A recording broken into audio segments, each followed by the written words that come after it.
Today we're going to go over the philosophies of education. And the first one that we'll go over is essentialism. And essentialism is the essential knowledge and skills and values. So the core curriculum, pretty much like math, science, history, literature, reading, writing, kind of that stuff. I think that is a good base. I think everyone should learn that stuff, obviously. I think it was kind of like one of the first ones that people started teaching. Just the core values is where you got to start. So I think it's a good thing to start off with. The next one is progressivism. It is experiential learning, problem solving, critical thinking, active engagement.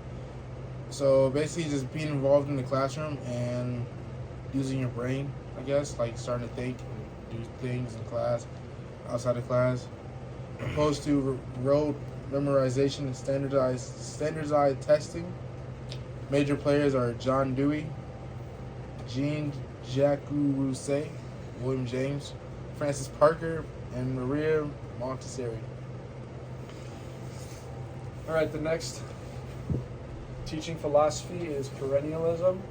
This is teaching timeless knowledge and skills, liberal arts, like teaching your students great books. The major players in this kind of philosophy of teaching was Plato.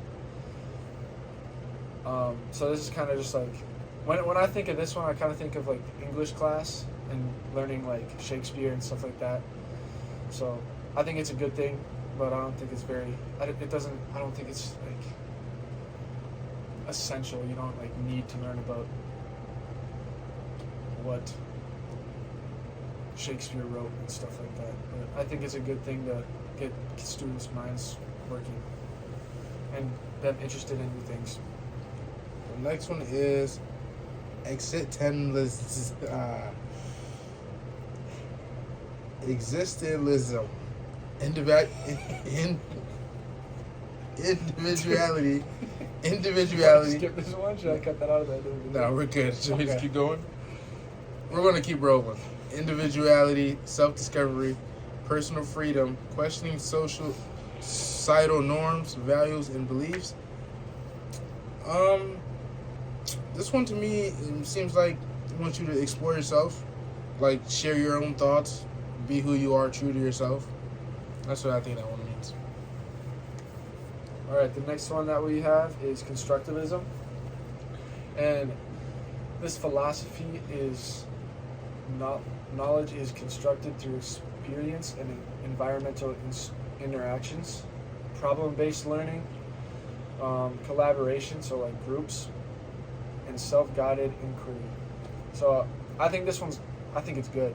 I like this. I like collaborating with my classmates and learning together as a group instead of here's a worksheet, do it on your own.